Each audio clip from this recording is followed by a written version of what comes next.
The economy has been the subject of much debate so far this year, with experts suggesting we could be experiencing everything from a full-blown recession to a minor blip on the radar. This uncertainty has left industrial businesses with some challenges.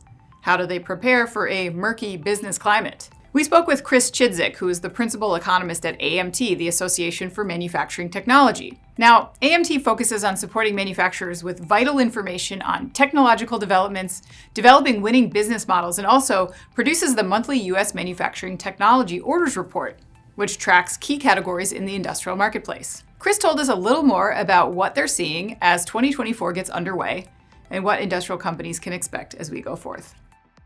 Chris, one of the things that we've been hearing a lot about right now is this idea of potentially there being a recession or a mild downturn as we kick off 2024.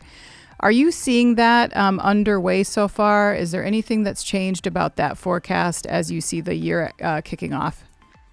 Yeah, absolutely. So toward the middle of 2023, there was a lot of fears that, a recession was around the corner. But as time went on, those fears really alleviated a lot. There's still a good chance that it might happen, but it's way less than before.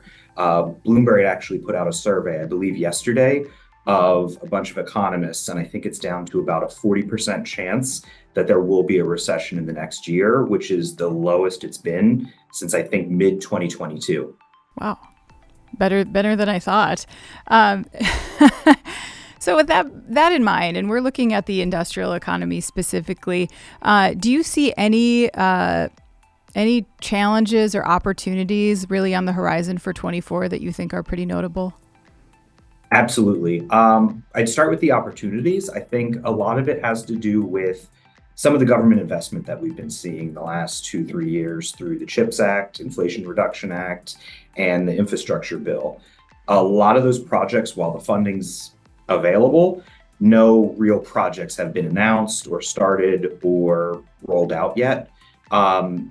Some have come through the pipeline. I think a lot of what we've seen so far is an uptick in construction spending, particularly from the manufacturing sector, which was really strong in 22 and 23. Looking at the machinery order data that AMT collects through USMTO, the end of 2023 saw a huge uptick in manufacturers of HVAC systems, which generally indicates that construction is on the rise and about to be completed. If you're just laying a foundation, you don't need an air conditioner yet. So those factories are likely to come online soon. And once they start making things, a lot more machinery will be in demand. Toward the challenges, I think the ongoing high interest rates are going to start materializing in consumer demand a little bit. While that is a huge driving force of manufacturing in general, it's not really as in line with the manufacturing technology that AMT tracks. There's a little bit of a lag. Those are big investments that don't go up and down with consumer spending as tightly. But one of the things to keep an eye on is the jobs market. It's been astoundingly resilient the last couple months. If that were to just suddenly turn, and I was actually at a conference last week, I can't remember who said it, but the quote was something like, the job market's always great until it's not. And so it just kind of emphasizes how quickly things can turn.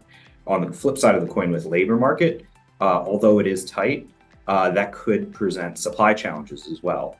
If a factory can't get enough employees, they can't put out enough product, can't satisfy the demand of consumers or businesses, and that would lead to slightly upward pressure on inflation again.